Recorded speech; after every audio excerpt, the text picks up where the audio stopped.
Good morning, good afternoon, good evening, colleagues. Thank you so much for joining us for this webinar on global health security and health security nexus. It's a great pleasure to have you all with us. Colleagues, over the last 4 decades, critical scholarship within global and public health has noted an evolving and steady rise of references to security, with particular emphasis on presenting emerging and re-emerging diseases as health security threats. Infectious diseases have dominated health security discourses, with HIV, H1N1, polio, Ebola, Zika, and of course, COVID-19 have all been presented as threats to international security. COVID-19, as we all know, has been a pivotal moment in the evolution of global health security, with unprecedented levels of use of lockdown measures, involvement of security sector actors, rapid expansion of digital surveillance, and exposure of deep and profound inequalities. Colleagues, the extent of state overreach and usurping of human rights and fundamental freedoms that we saw under COVID-19 was rather unprecedented. The greater use of health securitizing language has also been accompanied by an increasing amount of involvement of security sector actors such as armed forces, law enforcement agencies, and private sector security contractors. Furthermore, we have also seen the rising might and influence of big pharma and big tech companies who have instrumentalized this aspect in an unprecedented way. Research in the wake of COVID-19 has demonstrated a previously under-observed schism in practices and understanding of health security, as demonstrated through responses to public health emergencies. The research that will be presented to you in a moment, led by David McCoy and others, proposes 2 contrasting forms of health security, that is, neo-colonial health security and universal health security, built on distinct understandings and histories of global health, and which serve divergent interests in responding to public health emergencies and global health challenges. We have an extraordinary panel of experts to share some reflections on why such a critical approach is necessary and what can be done to prevent the health sector and public health needs from being influenced by security sector actor approaches to health security that may be inappropriate, counterproductive, and even harmful. Before we go to our panel, let me turn to you, David, who is the lead author of the study, which reflects on these issues. Over to you, David. Thank you very much, Rajat. Let me first find a way to share my slides. Can they be seen on the screen yet? Great, okay, good. So yeah, thanks once again, and welcome to everyone who's joined this webinar. I'm going to spend the next few minutes presenting this paper, published together with my co-authors Stephen Roberts, Salma Dawoodi, and Jonathan Kennedy back in August of this year. And I'm going to try and do it quickly so that we can get to Uni, Claire, and Kate as soon as possible. But before I do that, I'm just going to try and shift the slides, which are not moving. There we go. Before I present the slides, I want to take you back to the Ebola crisis in West Africa in 2014, and to remind you of some of the striking ways in which the security sector became involved in managing the epidemic.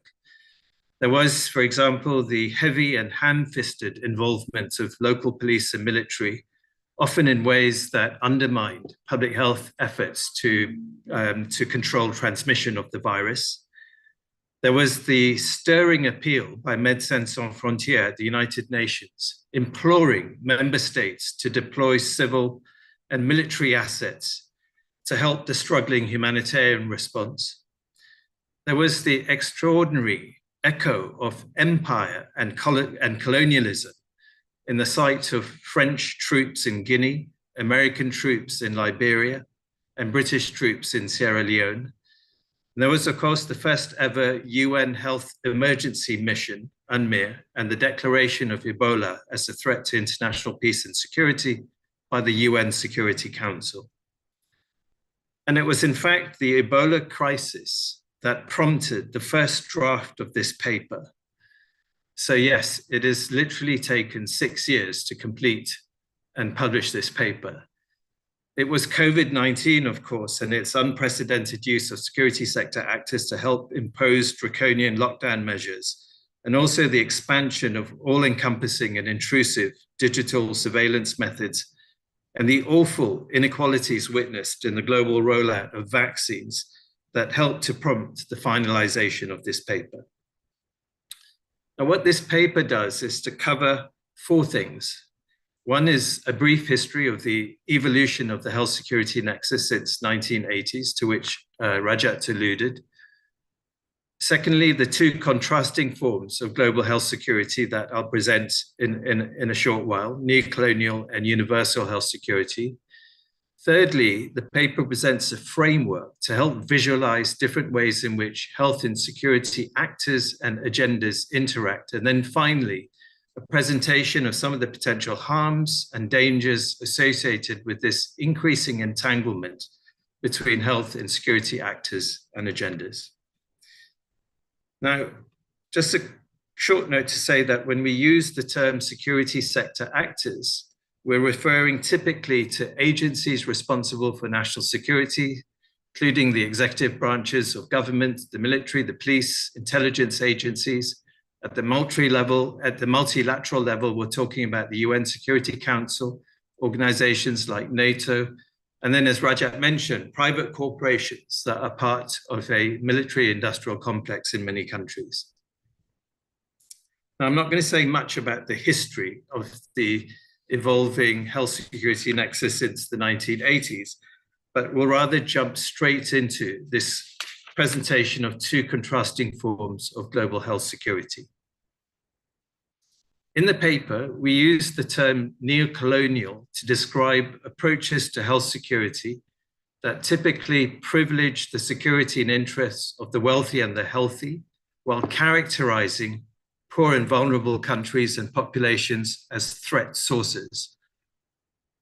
An approach to health security that, again, typically aims to isolate and contain the consequences of poverty and ill health away from high-income populations.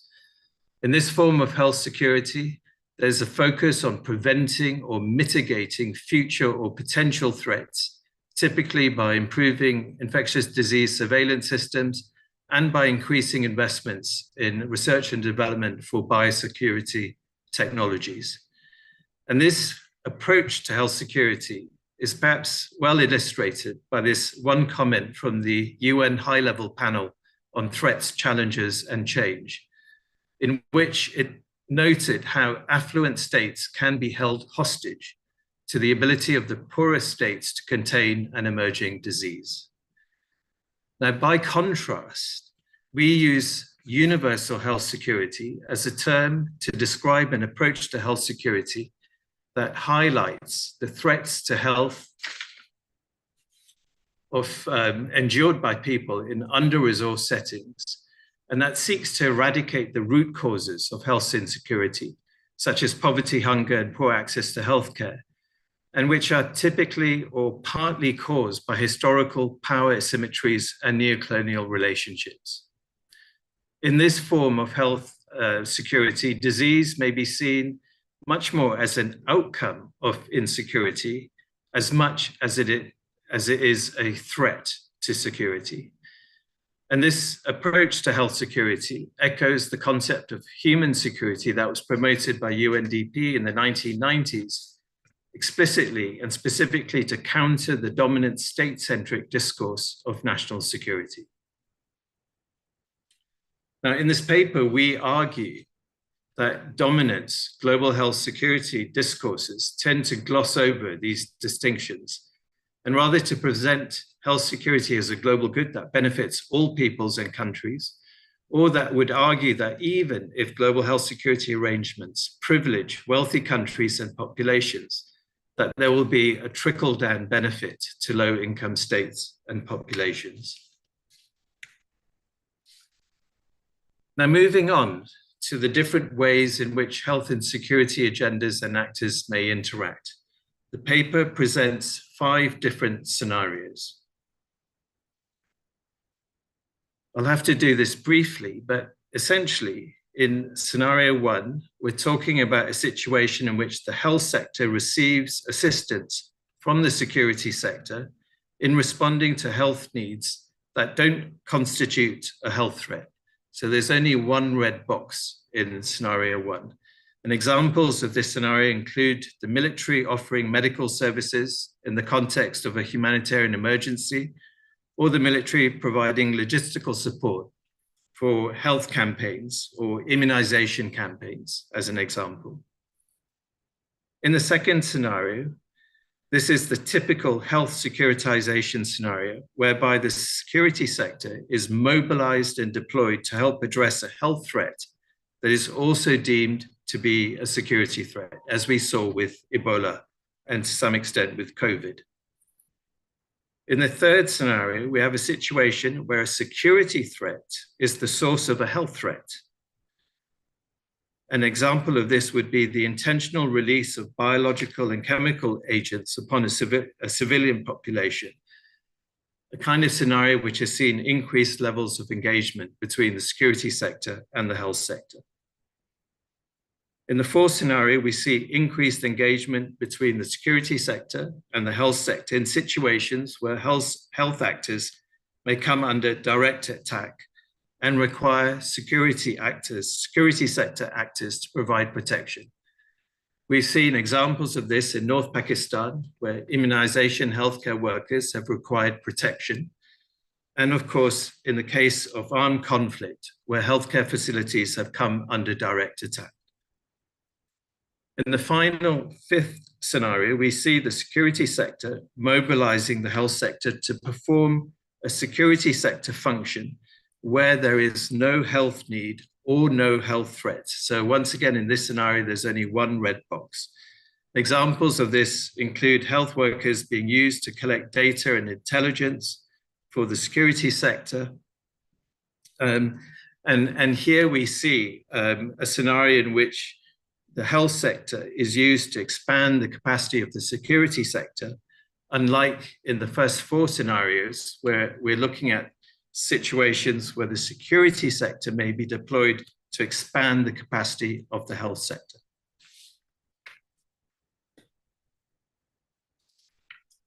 Now, in the paper, we do also talk about how there can be a convergence between security and health sector agendas, and for the elevation of health to the high politics of governments and international relations in a way that would benefit the health sector. However, we also talk about concerns about the fact that health and security actors can have different and conflicting objectives and agendas and interests, and of the potential for powerful corporate actors to influence the definition and framing of health and security threats and the policy responses to these threats in ways that may harm global health. So the paper presents 3 categories of potential harms or dangers that we need to be concerned about in the health sector. Firstly, there's a situation in which there may be unintended harms or impacts.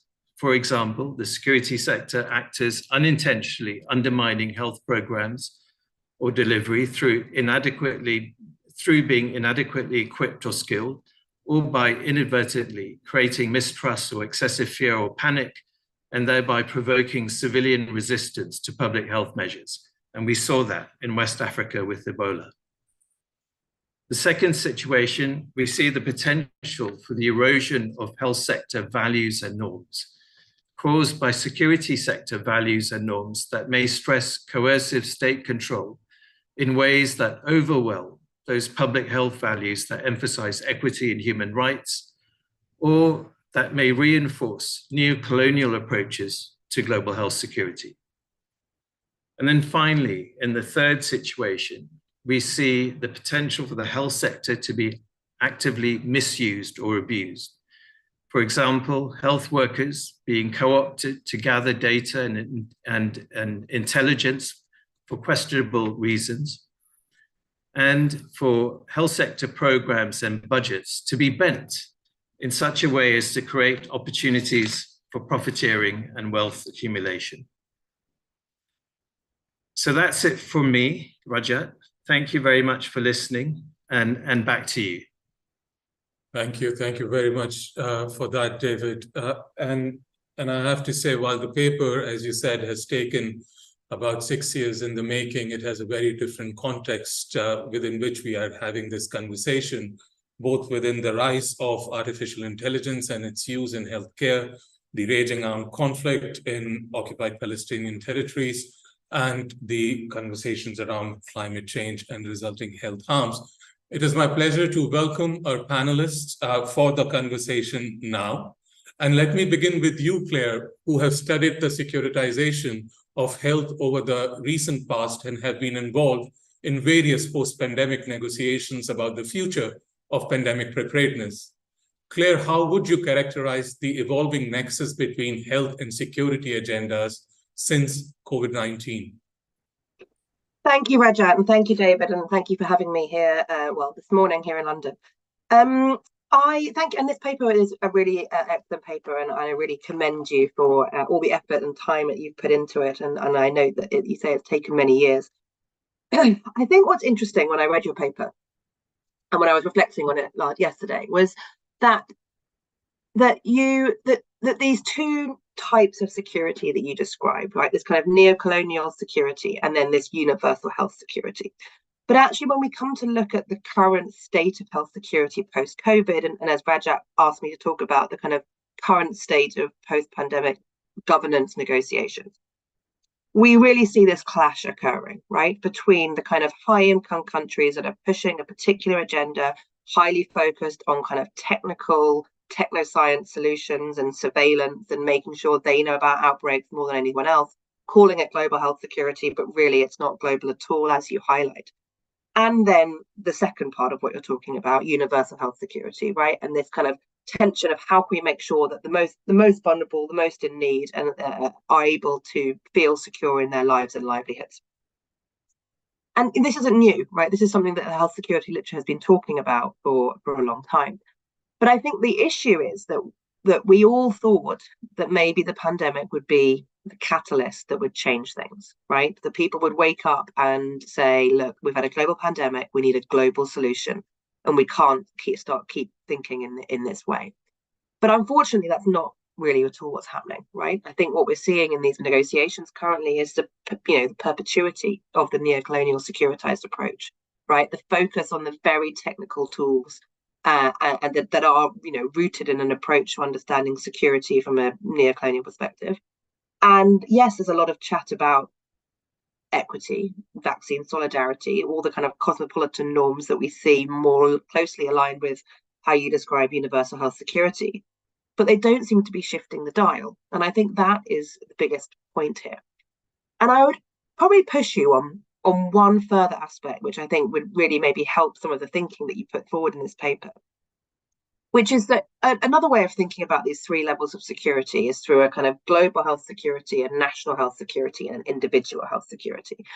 And I think somehow what we need to focus on is the fact that we live in a Westphalian system of governments, and governments are the ones who are making the decisions. And actually, it's that national decision making that is really what's driving this, right? And I don't mean national kind of nationalist, but I mean we live in a state-based system, and that's how negotiations are happening. And governments are going to prioritize their own nation states and their own activities over that of the individual. And I think what health security needs to do, and all types of security really need to do, is think about how can we shift that, right? How can we shift that to put someone else, an individual or the most vulnerable or the collective need of the world above what states need. And I don't think we found a solution to that. And, as you point out in the paper, the kind of human security angle that was coming out through the UNDP report in the 90s, it didn't really do anything. Great idea, but governments wouldn't get behind it. So how do we make that happen now? And I'll pass over at that stage. Thank you. Thanks a lot, Claire, and very well put. And as I think within COVID and after COVID, that we have repeatedly realized the fallacy of global solidarity and international cooperation. And as you very powerfully put forward, is why is it that we are not seeing a shift in spite of these rhetorical references to equity and other things? And Kate, moving over to you next, and the two approaches to global health security as described by David are conceptual devices designed to provoke discussion about the tension between national and global security, as well as the tensions between security and equity, something which Claire also just touched upon, as well as between security and human rights. Is this a useful conceptual device?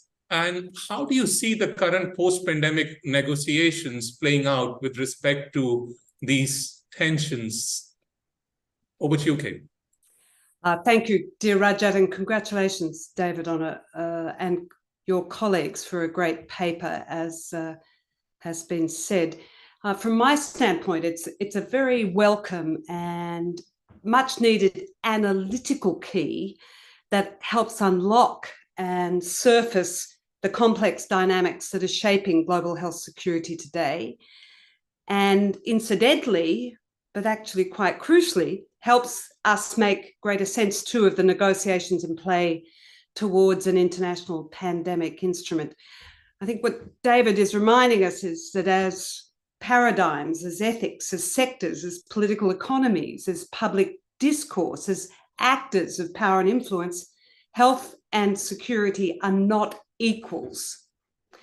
The contrast that David and his co-authors set out for us between neo-colonialist as opposed to universalist approaches and their visualization of the myriad ways health and security are combining spotlight why we've got to be alert and more alert to these contrasting, even competing values, aims and assumptions, means and ends of these two paradigms, of the statist paradigm that is at the heart of security and securitization, and of the human paradigm and the rights paradigm, which is at the center of health, or at least should be. No matter how, when, or where the health or human-centered side of that tension has sought to leverage the other side, the security side, no matter where that's happened, when whatever health's motivation has been, whatever the actor's motivation has been, greater attention, greater status, greater investment, the respective power of each side of that tension is not equal. And in practice, security is trumping health at every turn.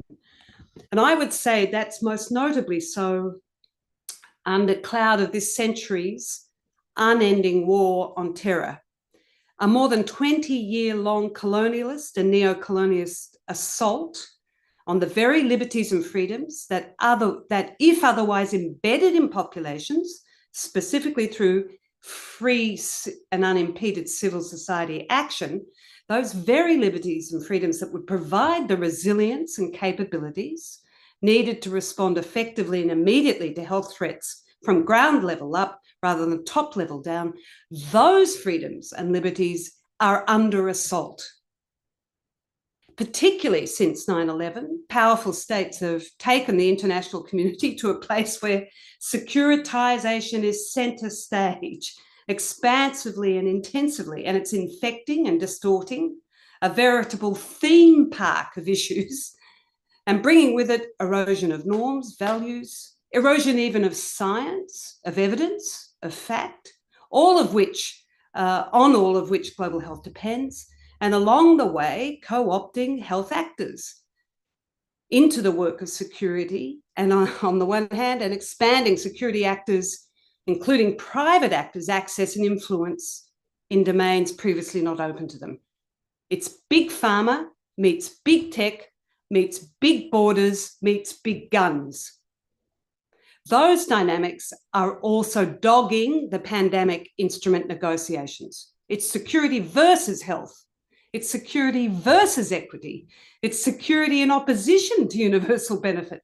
Security undermining human rights.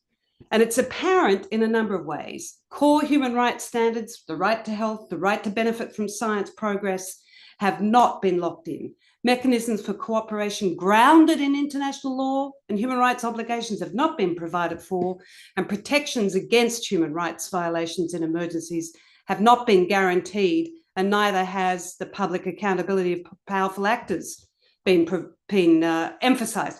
All are missing in action despite repeated calls for their inclusion by civil society, which has not even been allowed to influence the process, unlike corporate actors, where it's apparent that high-income governments are effectively seeking to protect commercial interests of private actors, including the pharmaceutical industry, and by building in that over-reliance on national laws without locking in obligations to international treaties.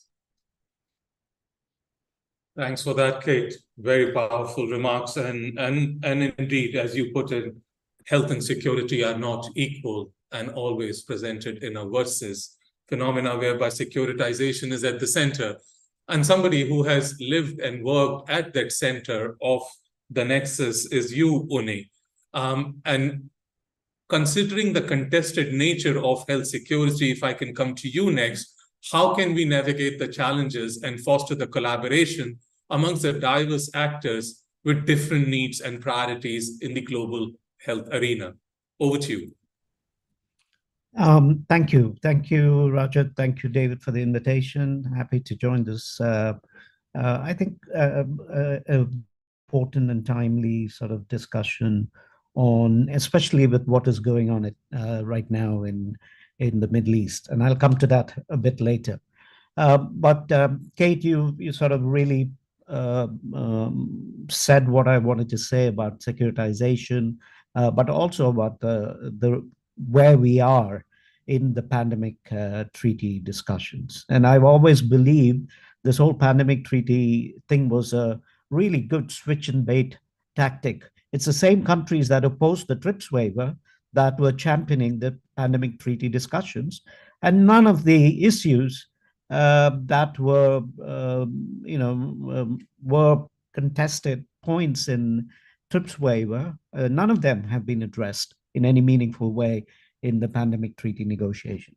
So I'll skip all those comments and go straight to the scenarios, David. Very well put. I really like the way you laid out the scenarios. And if you may, at the end of it, I might actually add a sixth scenario for you to consider as well. Now, one important thing in the work that I've in my work, life as a humanitarian worker, it's always a tricky thing to work with security actors, especially the military. But we do work with the military, right? It depends on whether the military is in a humanitarian mode or in a belligerent mode. So in Haiti, for example, the US Navy was docked outside Port-au-Prince. And after the earthquake, when there were massive health needs, it was not uncommon for MSF, let's say, to send some of the patients who needed very complicated surgery to the US Navy ship.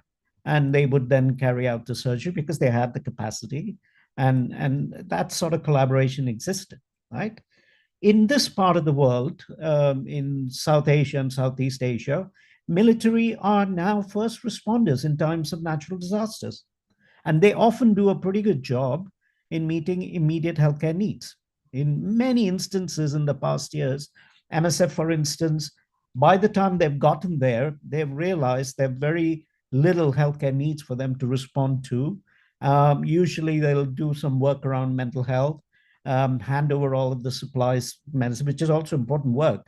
But even that capacity is being built up in pandemic preparedness, not pandemic, sorry, disaster preparedness and response activities, right? So here we're talking about military by and large in a humanitarian mode. Now, if you go to security 2, which is the securitization, really important sort of scenario, first of all, let me say that the MSF's call in October 2014, and it said, only the military can get the Ebola epidemic under control. I think that was a massive judgment error on part of MSF. They should have never said that. This is a personal opinion. And I think it ignores in many ways historic sensitivities precisely for the reasons, David, the image of French military, back in these countries. I mean, these are not, it should have been thought out a bit more. And we know that, coercive policies don't really work in transmission control. And I've been part of Ebola outbreaks since 2002. And I can go later into, if we have time, into a lot of things that were not done that led up to a point in West Africa where we were all caught sort of lacking in our response to Ebola outbreak in West Africa. Now, the important point here is that, and I think, again, I think, Claire, it was you who said, security forces are, security and health are not on an equal. The health sector feels that they are collaborating and working with the security sector, but the security sector not. They are reluctant to being coordinated by civilian bodies, and especially in another country. So SOPs are not often shared, even when requested, standard operating procedures, etc. And there is also a fear, not insignificant, that biological samples are often gathered for military purposes. So their motives are not always transparent and clear. What is it that they're doing on the ground? Now, security, the scenario 3 that you presented is an instance where military is working in a belligerent mode in Afghanistan, right? So here you have America that's party to war, also the largest funder of health activities in the country, and military definitely has a responsibility and duty to provide healthcare to in areas they occupy. But here what they were doing was they were subcontracting all these activities to for-profit actors and not being delivered in uniform. So here you have the blurring of lines between military actors and other health actors, which actually caused a lot of trouble with health sector, hospitals being bombed, etc. So that blurring of distinction, quite an important thing to sort of, when we work with the military, we have to insist that they deliver whatever assistance they provide in uniform, etc., and not be subcontracted to Halliburton or whoever. Then scenario 4, health sector is under attack and relying on security for sector for protection. Now, in my experience, this has almost always been the result of health sector's inability to better communicate their actions and to win the trust of the communities. So especially in instances when medical action runs counter to long-held cultural beliefs. And I have many examples that I can cite, even in our Ebola outbreak in Congo, etc., where the health sector was not really able to communicate isolation and a lot of the important features of transmission control to communities that required protection and calling for police protection, etc. And in some cases, like you've written in the paper, David, the need for protection arises from deliberate misuse of health sector by bad faith actors. And bad faith actors can be the state itself. I know that in Colombia, the state used ICRC vehicles. I mean, it was not ICRC vehicles, but they put the ICRC insignia to sort of do some stuff which sort of created sort of some misunderstanding in the population. And there are other instances of something similar happening in India with MSF as well. Also, the use of technologies. We have to be very careful when we talk about like using drones to deliver vaccines in Afghanistan. You can imagine drones are thought of as, they have a very different connotation in Afghanistan.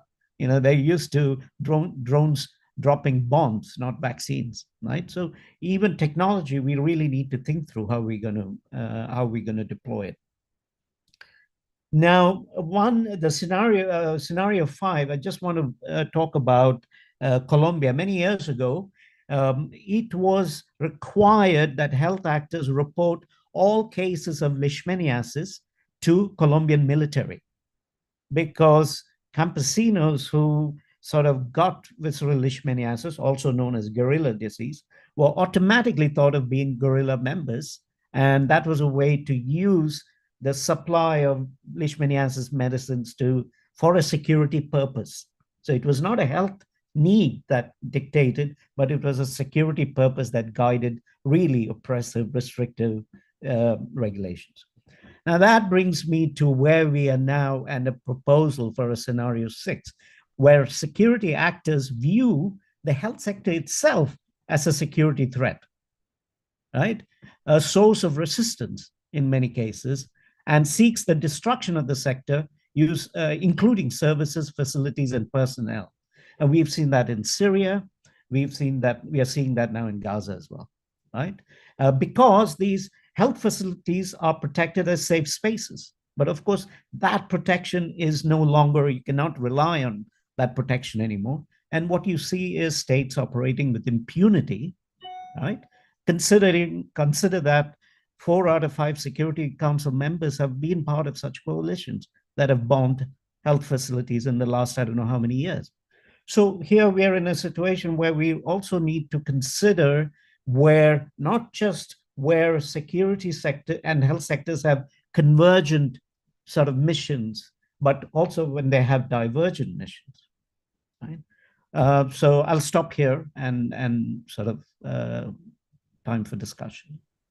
Thank you very much, Uni. That was really extraordinary, and the point that you bring home very powerfully is the role of the security sector and the risks and assumptions that are associated with it. I've often argued in my work the distinction between a state's ability and a state's willingness to make the necessary intervention. And Claire, you very powerfully talked about we live in a state-centered approach. State is at the center of what we are trying to think through. So I want to come back to both you and Kate, and from what you have heard thus far, with a reflection on the role of powerful private actors and how they are dominating both the sides of the spectrum, the health and the security side, but also influencing in a way the state's ability to do what is required to address these issues. So Claire, if I could come to you and then to you, Kate, and a reminder to our participants for this conversation, please do use the Q&A function. I see there are 2 questions already, which I will come back to the panelists after this round of questions. But over to you, Claire. Yeah, I mean, I agree completely with what's in the paper and what Kate was saying, right? Which is, you know, the whole approach to security and the kind of securitization of health that we saw in the 90s and the 2000s really created this whole kind of biopharma industry, right? And really pushed for it, particularly through things like the creation of BARDA in the US. And there's this booming industry, right, which benefited from a heightened securitization of health issues through, you know, stockpiling and through advanced purchase agreements. And, you know, this is something that's been key to the way that the US and lots of high-income countries have continued to frame issues as health security issues because it's beneficial to their industry, who are, you know, then profiteering from it. And I don't think we can ignore that. And, you know, obviously it came to a fore during COVID, as we're all very well aware, and the role of the biopharma industry, which continues now, right? Which is that, you know, and it leads to a particular path dependency, which is you have an outbreak of a disease, and it's only, as this paper points out, you know, the only issues which are securitized are, you know, highly pathogenic threats, and then the silver bullet is a pharmaceutical product. And I'm not trying to deny that that's not powerful, right? I'm not trying to kind of push any anti-vax agenda here, but a lot of these issues can equally be addressed through structural determinants of health, right? Think about things like Zika, right? It was a disease which was securitized. But actually, the best way to combat a disease like that isn't through a medical intervention, in as much as the provision of safe water, right, and clean water and sanitation. But through securitizing it, it creates a pathway whereby the biopharmaceutical industries start developing treatments, diagnostics, cures. And so really it's a self-fulfilling circle. And as Kate was saying, it's now what's driving, and it's perhaps the key challenge of the pandemic agreement negotiations, right? Which is that how do you protect, the high-income countries are protecting their pharmaceutical industries. And this is a debate which is happening both within the pandemic agreement, within the WTO, within WIPO. And you're just seeing governments forum shifting to get the outcomes they want, which tends to be the protection of their industry over that of, access to medicines and whatever for all. Thanks a lot, Claire. Indeed, and as countermeasures are essentially provide as quick fixes to the kind of security threats, and we are so industry dependent, how do we balance it out in the role of addressing more prevention measures and social determinants, as you pointed out? Kate, over to you before we turn to the questions from our participants.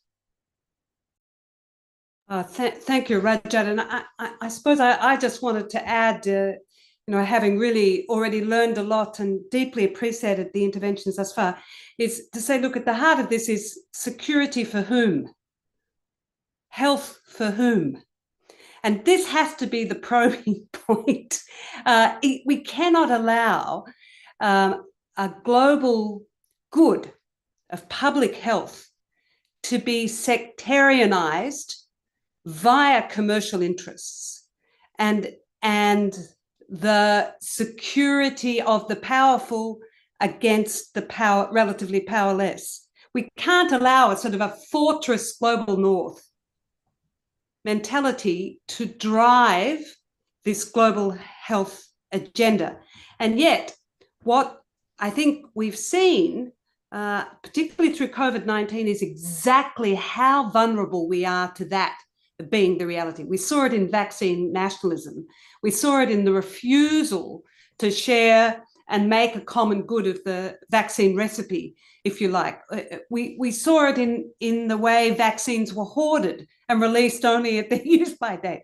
I mean, this propensity to put security of economy at the heart of the global health project really needs to be exposed and denounced. The idea of a global commons and of a global common good needs to be where the weight of the international community sits. It needs to be made something that the international community's held directly accountable to and has to re-enter the discourse on global health. But at the heart of it, it is a question of security for whom? Health for who? Rajat, may I add something to this? Please, Suni. Yeah, so couple of things. One is the global public institutions need to recapture governance. Right? I think with increasing privatization, governance has been captured. So I think, for example, health decisions need to be made. I mean, we can talk about increasing access funding, etc., but decisions need to be made in accessible public fora and not in private Davos-type events, which are now increasingly happening, where even people from the South can't even get visas to attend, right? So I think public institutions should be mindful of such sort of developments and sort of move discussions and decision-making to places where people can actually attend and have access to. Second is distributed capacities. What are the two big things to come out of Ebola, West Africa Ebola outbreak? One was it created the Africa CDC, which was established in Addis Ababa. Second is it created the Health Emergencies Program in Geneva. Now, CDC Africa is a good example of a distributed capacity, and Health Emergencies Program in Geneva is an example of a centralized capacity, right? Again, we need to think of these things and see how we learn the right lessons from the the outbreaks and pandemics that we continually sort of fall short of in terms of responding. Thanks for that, Uni. We've got about 15 minutes remaining. We've got 4 very interesting questions, I will be very grateful if the panelists could, try and respond, but respond briefly, if you may. One question, Uni, is actually building up on something that you just left us with, which is, does Africa CDC's new public health order not lead a little bit away, at least from the neo-colonial global health security approach, among others, with its focus on regional manufacturing, etc., which at least in rhetoric, northern countries and PPP's example, Gavi, seem to be aligned with? We have another question, which is about budgets. Given the massive gaping holes and discrepancies between defense budgets and health budgets, which are unlikely to change, should defense investments in health therefore possibly be seen as a positive force? We have another question, which is talking about, in the reality of the world in which we live, in which traditional purviews are increasingly blurred, is there anything wrong with investing in prioritizing health interventions that also advance security? And then a final question is it possible that securitization of health is the only way to build bipartisan support for global health initiatives in many countries? I will come to each of you sequentially, and maybe I'll start with you, Uni, and go to Kate and Claire, but would love to hear your views as well, David, as part of this conversation with the panel and what you reflect on as the lead author for this study. So over to you, Uni.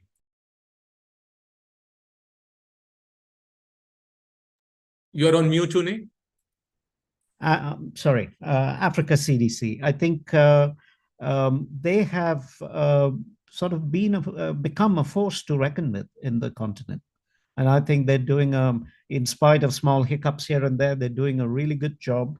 And I think it is important, in the light of failure of global solidarity, we know that it doesn't exist, that we do need to build capacity locally and regionally so that countries have the first response capacity, have control over essential supplies, materials, etc. Now, a lot of people think of this as deglobalization. I think of this as a correction that needed to happen, right? Free market doesn't exist. Even, at the heart of free market economy is a protectionist tendencies. The rich protect their interests. Intellectual property rights, that's a protectionist tendency, right? So I think we do need to recognize that in extremes, there are many situations where countries and regions need to protect their ability to respond and their ability to meet the needs of their citizens. So I don't think we can sort of object to that. Thanks a lot, Tony. Yeah. Kate, over to you. I think Uni's put his finger on the point that Claire raised right at the beginning, which is really about the future of global governance. I have to say, I see no benefit in the framing of security and securitization in this era. If you take the capitals away and you make it a security rooted in well-being and rooted in a sense of non-discrimination, of equality and dignity in lived daily realities, okay, but never in discourse in the international community, in the settings of the current governance arrangement, has security been used in those terms. I would say not since the UNDP report and some efforts, to be fair, by the government of Japan to put human security at the center. I think security is a toxic term. It has had a toxic impact on the world. It is currently designed to reinforce interests, not serve common good.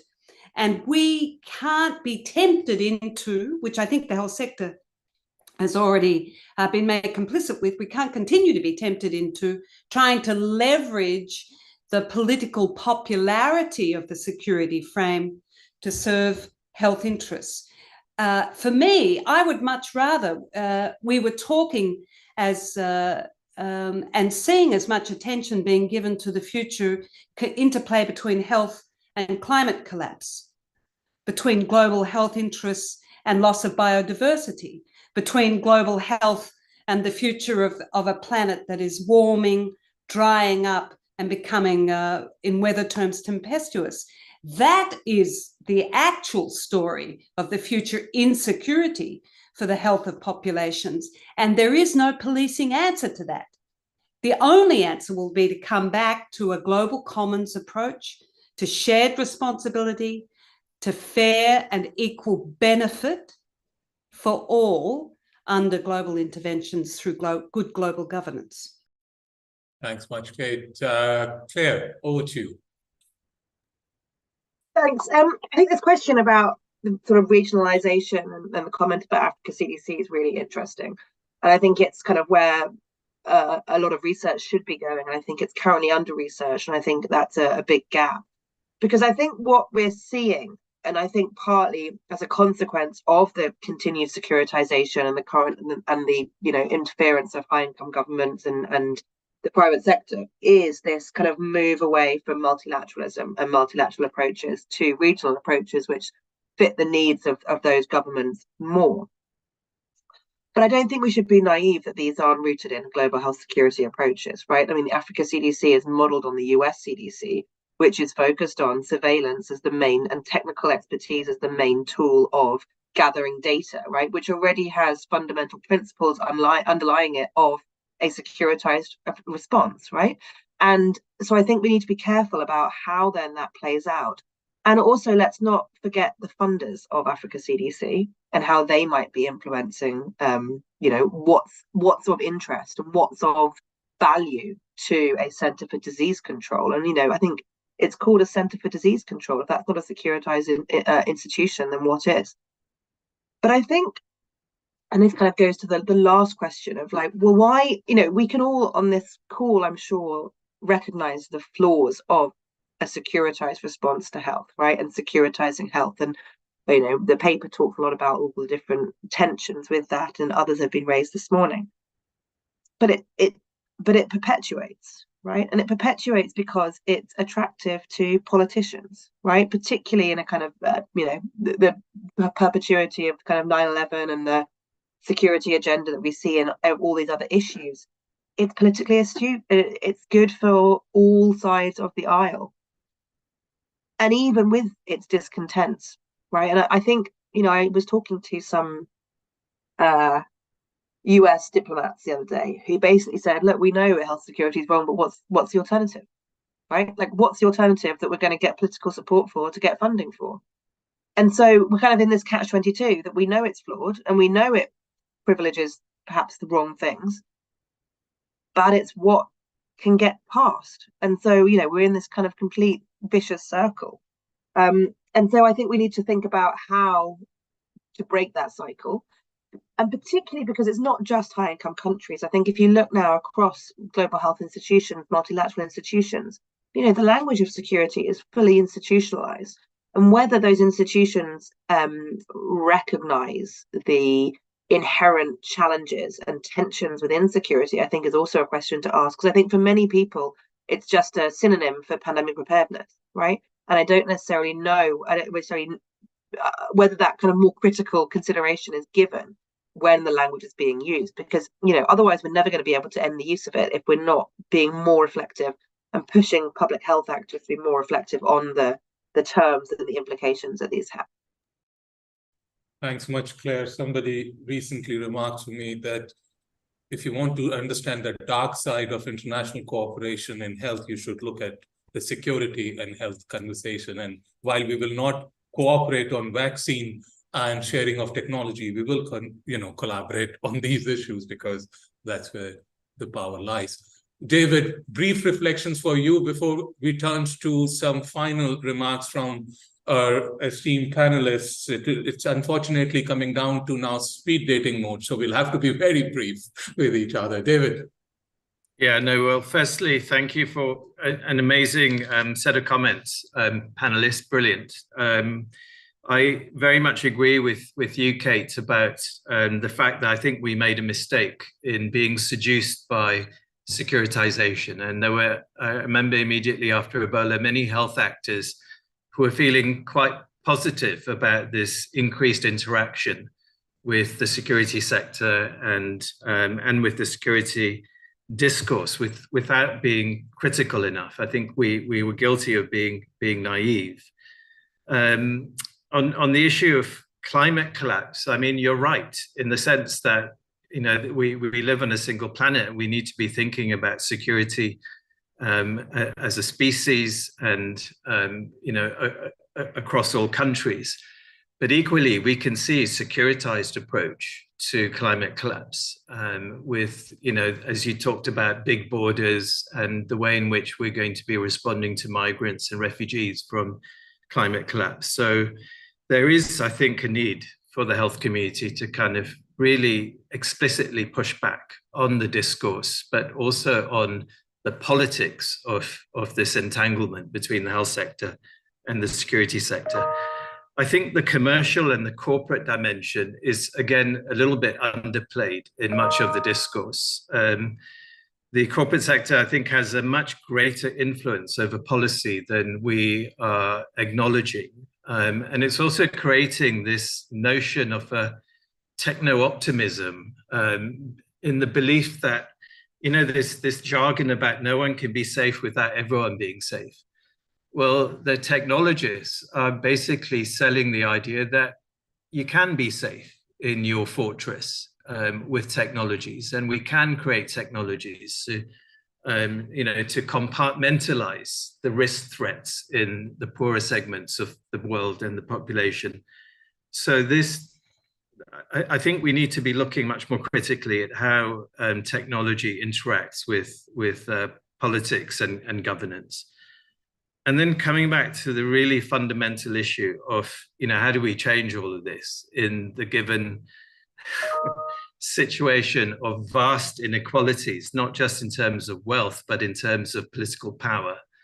It's, again, the reminder that, you know, the solutions are political and that we have to kind of go back to civil society. We have to go back to, you know, fighting for a restoration of democratic institutions and instruments and processes in order to be able to get our governments to make the right decisions. But fundamentally, we do need to be looking at these structural determinants of the political situation and of inequality. And there are solutions here. And possibly one of the most important solutions that we should be making a public health priority is the reform of the broken tax systems that we have at the national and international level as a mechanism for generating more public revenue, but also as a mechanism for redistributing wealth and power across countries and within countries. Thanks. Thank you so much, David. And actually very helpful to bring it back to where we started from, but also, you know, the role of civil society and social movements at a time at which, you know, there is shrinking civic space and civil society is under constant threat in pretty much every region of the world. I was only being facetious when I said it before, but it will have to be rather short. Final words from each of you. So if you can try and limit it to 1 minute or less, I'll go in the order where we started. So it's Claire, starting with you, then Kate and Uni. Thanks. I mean, I will keep this very brief in that I think this is a really interesting paper. I think we really have to discuss security and its continued dominance across the global health agenda. But I think until we can come up with a politically salient alternative, which is able to capture government's attention and funding and interactions, then I'm afraid it's here to stay. And I think the best thing that politicians and practitioners can be doing is how to work best within it, such as David's paper has been showing, kind of the different types of security within it. I think that's the kind of future of where we go next. Thanks much, Kate. Over to you. I think the expedience and the pragmatism that Claire's pointing to is important. But if we're going to do that, let's be very conscious that it is a tactical response. But strategically and in principle, our reframing of the agenda is absolutely essential so that we become aware of when we're co-opted and when we're not. And, you know, for me, the ultimate vision involves preventing and addressing the very conditions that lead to pandemics in the first instance. We need a fairer, more equitable approach that is preventative, that equips communities locally with what they need to respond, that gives them information, services, resources, and habitat to live lives with dignity and rights realised. And for me, that's as much about reparation, remedy, and truth-telling as it is about anything else. And that's the frame, I believe, reparation, remedy, redress, that needs to come back into the health project at global level. Thanks a lot, Kate. Uni? In my almost 30-year engagement in global health, humanitarian work, this is the most dispirited I've been. I think things are looking pretty bad. It's not that we don't know what's going on. Every twist and turn, people have raised concerns, people have wonders what lays ahead of us, but yet we seem to be sleepwalking into a sort of relationship that is a bit abusive, actually, where one sector wins, special interests always taken care of, and the other side loses, the global public loses. So I think, in a way, some correction, it may not be the answer to all of our problems, but some step back, because we are living in an age where we're seeing limits. We are seeing the limits of democracy. We are seeing the limits of free market capitalism. We are seeing the limits, our planetary boundaries, etc. I think some step back, a little bit of regionalization, etc., might not be a bad thing, so that countries can make their own mistake and not let other mistakes made by the global mistakes sort of determine their lives. But at least, because there is a direct accountability between individuals and their states, but not to the global level directly. So I think, in a way, that bringing it action and accountability, more regional, more local, might actually spur some responsible action as we go forward. But otherwise, I'm afraid that we won't learn our lessons. Thanks, Uni. And you know, although a somber note to end on, but a very powerful reminder, Kate has often reminded me in our conversations, the need for courage is what we need all to think through, and need to also reflect on what it would take for us to do that recalibration, and to do that with a purpose and intentionality, knowing that we are up against these formidable challenges that we have talked about in the last hour. My sincere thanks to you all for finding time, to all our participants for engaging in this conversation, but importantly also to David, Stephen, Salma, and Jonathan for this study that has helped us navigate the complexity of challenges that we confront. Thank you all very much. Be safe, be good. Thanks a lot. Bye-bye.